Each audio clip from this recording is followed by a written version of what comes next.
Bonjour, bienvenue à tous sur la chaîne Elios Guidance. Je vous propose aujourd'hui le tirage mensuel général des Gémeaux pour le mois de novembre 2020. Alors pour ce faire, on va utiliser les arcades majeures du tarot de Marseille, le tarot Grand Luxe, et vous êtes le troisième signe, je commence à regretter de l'avoir sorti celui-là parce que je ne sais pas le prononcer. On ne rigole pas, je vous prie. Gilded Tarot. J'imagine que c'est ça. En tout cas, voilà, je vous les présente. Vous regardez la couverture et vous le prononcez comme vous le souhaitez. Allez, c'est parti, on y va pour les Gémeaux sur le mois de novembre 2020. Alors, l'arcade majeure qui va donner la tendance du mois.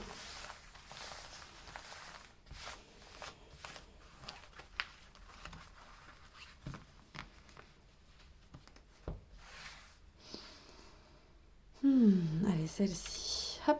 Waouh, le chariot, super, les Gémeaux, ça avance.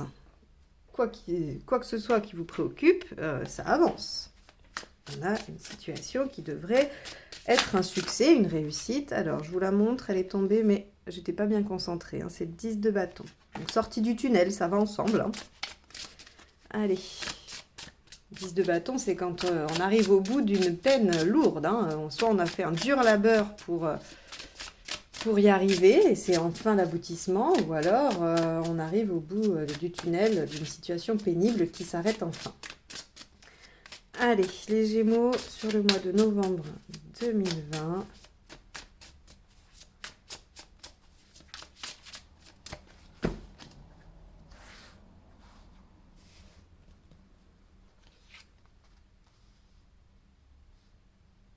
As de Pentacle, votre état d'esprit. Ce qui vous préoccupe, page de bâton. Hop. Dans la sphère émotionnelle. Pardon, pas dans la sphère émotionnelle, excusez-moi. Ça, c'est l'événement. 8, la force. C'est à côté, la sphère émotionnelle. Ça, c'est le positif. Super, le soleil. Alors, si vous êtes ascendant bélier, ou bélier ascendant gémeaux, il y a la même chose en positif chez les béliers. Hein. L'aspect négatif, 3 de denier. Dans la sphère émotionnelle, cette fois-ci, on a le cavalier de pentacle. Dans la sphère pragmatique, matérielle, on a le 10 d'épée.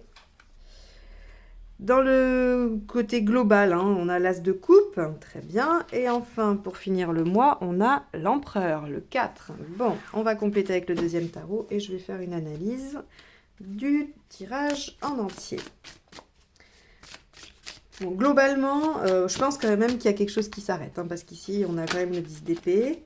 Alors, le 10 de bâton n'est pas ressorti, mais on a une situation qui est un succès, qui arrive, qui réussit. À la fin, on a l'empereur, donc on a l'installation de quelque chose. On a un as de denier, un as de coupe. Bon, on va aller voir. Il y a une situation qui prend fin, à mon avis, et quelque chose qui redémarre. Hein. Allez, les Gémeaux sur le mois de novembre.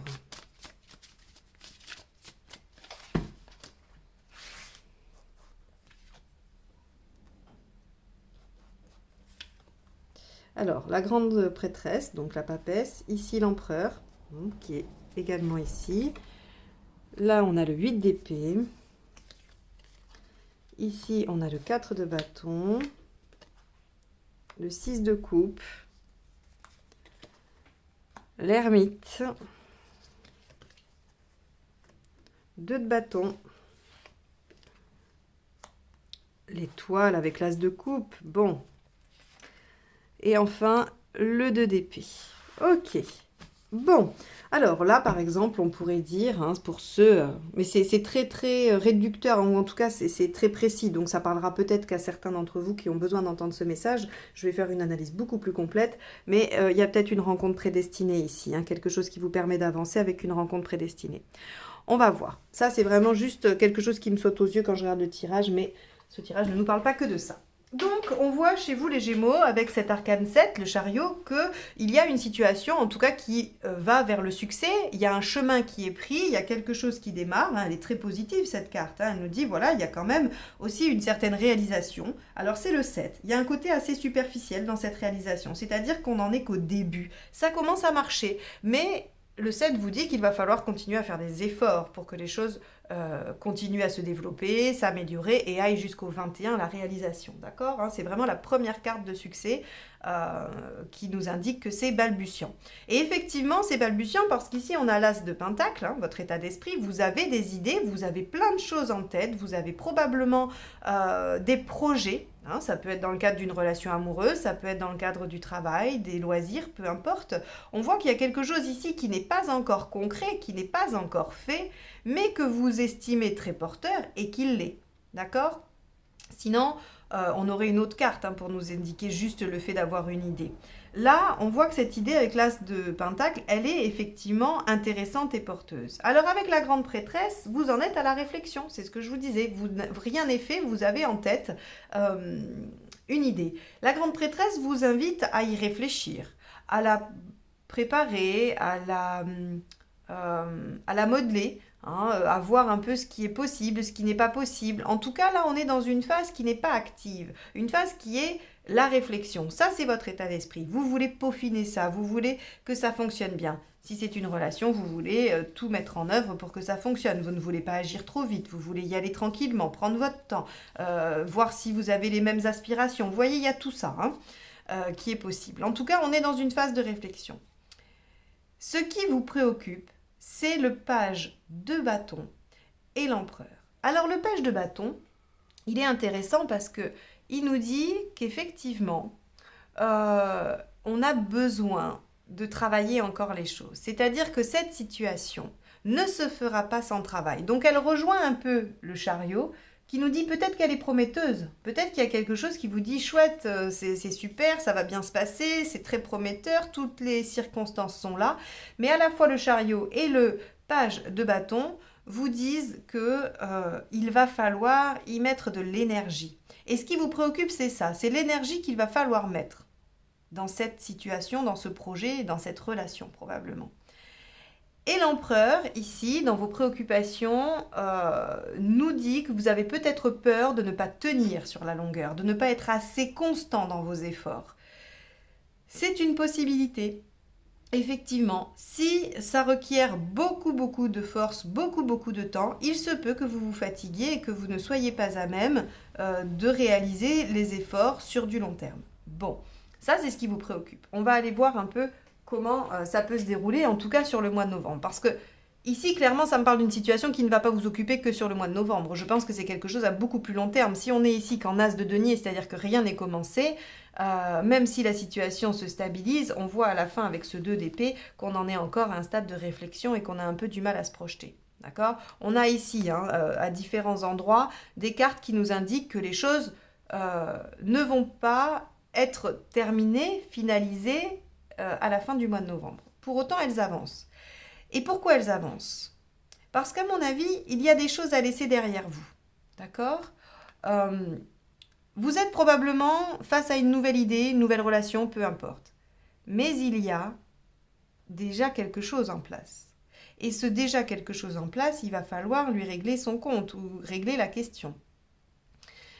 On voit ici que votre crainte de ne pas tenir sur le mois de novembre n'est pas justifiée. Vous avez tout à fait l'énergie, avec la force ici, vous avez tout à fait l'énergie d'aller jusqu'au bout de votre action. Sur le mois de novembre, en tout cas, vous avez la capacité de contenir émotionnel, mental, de dominer vos instincts et d'être dans la juste mesure par rapport aux efforts, au travail, à l'émotionnel que ça fait ressortir. Quoi qu'il en soit, on a une bonne constance. Oui, vous allez douter de vous. Oui, avec ce 8 d'épée, vous n'allez pas trop bien voir où ça vous mène. Vous allez avoir du mal à voir les perspectives. Et ça, c'est pas unique. C'est-à-dire que ça va durer sur le mois de novembre. Mais c'est normal. Vous devez réfléchir encore. C'est porteur, il y a une idée, il y a quelque chose qui démarre, mais seulement on n'en est pas à la fin. Ici, il n'y a pas de 10 de pentacle, on n'est pas arrivé au bout du cycle. Donc c'est peut-être normal de ne pas voir à quoi ça va ressembler au bout.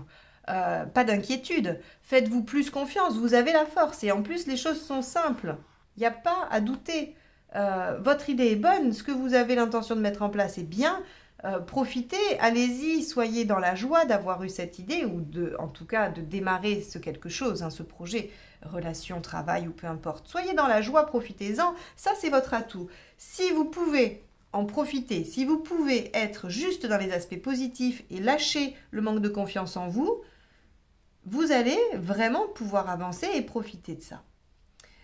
Là, on vous dit, dans les aspects négatifs, avec le 3 de denier, vous avez trop besoin de reconnaissance sur ce coup-là. En fait, ne cherchez pas l'approbation des autres. Votre projet, votre relation, votre idée est bonne, elle est porteuse. Allez-y avec confiance, faites-vous confiance, ne cherchez pas forcément à contrôler l'avenir, soyez dans cette maîtrise de vos peurs également, avec la force, on est dans la maîtrise de ses peurs. Oui, ça va demander du travail et des efforts, évidemment, mais persévérez et ne vous souciez pas de ce que les autres peuvent en penser, de ce que les autres peuvent juger bien ou mal dans ce que vous faites, dans vos agissements. Le 3 de denier, c'est vraiment je veux être reconnu par les autres. J'ai un besoin de reconnaissance, j'ai besoin qu'on valide ce que je fais. Mais ça, c'est vous qui vous créez ce besoin-là. Il n'existe pas réellement. Alors, dans l'aspect négatif également, il y a ce 6 de coupe qui nous dit qu'il y a probablement des liens du passé qui sont entravants, qui ne vous aident pas à avancer. Donc là, avec ce 6 de coupe mal aspecté, on vous dit d'essayer de rompre avec le passé, de ne pas être dans une nostalgie de quelque chose qui pourrait avoir existé, quelque chose qui est peut-être encore un peu, mais qui est moribond. En tout cas, on vous dit, voilà, ne vous attachez pas au passé. Ouvrez une nouvelle page, allez vers cette nouvelle chose qui s'offre à vous. Je rappelle qu'elle est mal aspectée, c'est pour ça que elle parle de la nostalgie du passé, mais en négatif. Dans la sphère émotionnelle, on a le cavalier de denier et on a l'ermite. Il y a du boulot. Il y a du boulot dans l'émotionnel. Effectivement, le cavalier de denier, qu'est-ce qu'il nous indique? La persévérance, le travail, le dur labeur, les choses qui n'avancent pas vite. Oui, c'est votre crainte. Vous sentez qu'il y a quand même quelque chose d'assez important à travailler.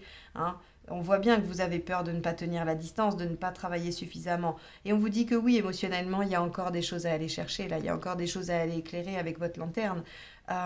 Et que c'est pas si facile que ça. Il y a des blocages, il y a des choses. Alors, est-ce que c'est ces blocages-là, ce sont ces blocages-là qui vous mettent en 8 d'épée, c'est-à-dire en manque de confiance en vous, qui vous mettent en besoin de contrôle, de maîtrise sur l'avenir? Essayez de travailler cette question-là. Au niveau émotionnel, on pourrait aussi avoir le manque de confiance par rapport à une relation naissante et que vous essayez de mettre un peu de distance, d'être absent, que vous ne fassiez pas confiance à l'autre. Bon, là, on vous dit clairement, si c'est ça, profitez juste des bons moments que vous offre cette situation. Si c'est un nouveau projet que vous faites avec d'autres gens et que même si le travail est dur mais que vous êtes bien avec ces autres gens, on vous dit profitez de bons moments avec eux. Si c'est un couple naissant, profitez des bons moments, ne vous prenez pas la tête avec le futur. Savourez ce qui vous est offert. C'est l'essentiel ici. Il y a du travail à faire sur l'émotionnel. L'ermite, il vous dit regardez par le passé. Regardez ce que vous avez déjà fait, ce que vous avez déjà vécu, quel genre de situation vous avez rencontré, comment vous avez géré ça. Quel moment vous avez utilisé des ressources et quelles étaient ces ressources pour pouvoir les réutiliser dans le présent et dans le futur. C'est ça qui est important avec l'ermite. Il fait le point, il regarde en arrière pour utiliser ce qui a déjà été bien utile, ce qui lui a servi. C'est ce qu'on vous demande de faire. Oui, c'est fastidieux, ce n'est pas facile avec un cavalier de denier, on sait qu'il va falloir faire des efforts. Mais vous le savez, c'est dans vos préoccupations. Je ne vous apprends rien. Je vous confirme juste que c'est bien le cas et qu'il va falloir le faire. Concrètement, on a un choix. On a un choix à faire purement pragmatique. Donc là, comme je vous disais, vu qu'il y a quelque chose qui commence et qu'on a peut-être un passé un peu encombrant, il y a visiblement une option à choisir. Soit on reste dans le passé, soit on va vers cette chose nouvelle. A priori, il y a quand même quelque chose qui s'arrête là. Et si ça s'arrête, alors... Ici, le tarot vous laisse le choix. Vous pouvez arrêter cette chose nouvelle au profit du passé. Mais si vous faites ça, visiblement, vous occultez le travail qu'il y a à faire émotionnellement et vous évitez le dur labeur. D'accord? Après, ça vous appartient. Il n'y a aucun jugement de ma part. Ici, clairement, on vous dit qu'il y a un choix et que une situation douloureuse s'arrête. La situation douloureuse, ça peut être de vous forcer à aller vers cette nouveauté, d'accord? Il n'y a pas de bon ou de mauvais choix finalement. Il y a juste un choix à faire. Qu'est-ce qui vous fait le plus souffrir? Qu'est-ce qui est le plus douloureux? Est-ce que la souffrance que vous ressentez à l'idée hein, de mettre beaucoup d'efforts dans cette nouvelle situation, c'est juste l'appréhension, auquel cas vous pouvez peut-être essayer de passer outre, ou est-ce que vraiment non, c'est insurmontable pour vous, le passé est bien trop présent, vous êtes trop instable, à vous de voir. Quoi qu'il en soit, on vous dit que très concrètement, il y a un choix qui s'opère pour terminer une situation douloureuse. Alors, sur votre plan personnel, sur votre développement global, on a un as de coupe et une étoile. Ça, c'est plutôt chouette. C'est plutôt chouette parce que finalement, ce tirage, il est un peu dur, il est un peu raide. On voit que voilà, vous êtes dans une situation qui n'est pas facile, qui n'est pas évidente, avec des doutes, des peurs, des incertitudes. Mais finalement, au fond de vous, il y a soit, comme je disais, c'est soit une rencontre, mais c'est parce que c'est le tirage qui m'a fait penser à ça. Mais je ne vais pas revenir dessus. Euh, Ici, c'est votre développement personnel à vous. L'as de coupe, il parle d'indépendance, d'autonomie. Il parle de quelqu'un qui se choisit lui-même. Donc, dans un développement personnel, l'as de coupe, il vous parle de vous. Il vous parle du fait que vous arrivez à vous écouter vous, à vous suivre vous, et vous n'êtes pas dépendant au niveau affectif, au niveau émotionnel. Donc vous pouvez lâcher ce passé qui est encombrant. Vous pouvez terminer cette situation qui vous complique la vie et vous pouvez aller travailler sur votre émotionnel, aller le regarder. Parce que vous gagnez en autonomie, en indépendance sur ce plan-là. Et l'étoile nous dit ici que vous êtes guidé, vous êtes sur le chemin. Donc laissez-vous un peu porter. Ne soyez pas réticents. Vous avez la force. Ne cherchez pas à contrôler ce qui va arriver. On vous dit que vous êtes sur le chemin et que vous êtes guidé, que vous êtes aidé. Donc on relâche un peu, on relâche. Essayez d'écouter la petite voix au fond de vous. Qu'est-ce qu'elle vous dit? Quel choix elle vous demande de prendre? Prenez le temps, avec l'ermite, de l'écouter, cette petite voix. Ici, en fin de mois, avec l'empereur, ce qui est assez intéressant, c'est qu'ici, dans votre on va dire, dans ce qui vous préoccupe, c'était la constance. Et ici, quand on l'a en résultante, qu'est-ce qu'elle nous indique? Qu'on a une situation stable, que l'on arrive à gérer les choses. Et c'est pas étonnant puisque vous avez la force ici. La force nous aide à maintenir une stabilité dans quelque chose, soit dans l'émotionnel, soit dans une situation, quoi qu'il en soit. La force peut tout à fait, avec ses qualités, donner l'empereur sur une situation. C'est-à-dire qu'on garde la maîtrise des choses. Donc en cette fin de mois, vous aurez cheminé. On vous demande de réfléchir, de vous détacher du regard des autres, d'un passé qui est trop prégnant. Ça peut être des blessures de l'enfance aussi, à travailler émotionnellement. On vous dit de laisser tout ça, d'essayer de transformer. Et vous allez utiliser ce temps-là, ce mois de novembre pour le faire. Puisqu'à la fin, regardez, vous ne savez toujours pas où vous allez, vous n'avez probablement pas fait le choix, même si vous savez qu'il faut le faire. Mais la situation est stable. Elle vous permet d'opérer cette réflexion nécessaire pour faire ce choix. Et vous êtes guidé, vous avez des signes. Bon, un mois pas facile, même si ça avance, même si on a une réussite quand même, qui est en chemin. Pour moi, il y a une réussite. Vous allez, de toute façon, avec ces deux cartes-là, vous allez vers quelque chose de positif. Après, dans toute situation, il y a des aspects négatifs. Et ici, si je fais ressortir ça, c'est plutôt pour vous permettre d'avoir des choses à réfléchir et à travailler. Parce que si je vous disais juste, c'est super, tout va bien, j'imagine que vous seriez content d'entendre ça, mais ça vous aiderait pas beaucoup. Parce que dans les faits, tout va jamais hyper bien. Ça peut arriver, mais sur de courtes périodes. Personne n'a une vie au top tout le temps. Et donc, ce qui est intéressant, c'est d'aller voir un peu là où ça coince, et ce qu'il y aurait à travailler pour pouvoir améliorer encore mieux, encore plus, la situation. Donc voilà pour vous les Gémeaux. J'espère que donc ça vous aura apporté quelques éléments de réflexion, de travail. Si c'est le cas, n'hésitez pas à liker, partager et commenter. Si vous n'êtes pas abonné, je vous laisse le faire en cliquant sur le petit bouton juste en dessous. Et si vous souhaitez une guidance personnalisée, n'hésitez pas à me contacter via le mail qui est dans la barre d'information sous la vidéo. Je vous remercie de m'avoir écouté jusque-là. Je vous souhaite un bon mois de novembre et je vous dis à très bientôt pour de nouvelles guidances. Au revoir.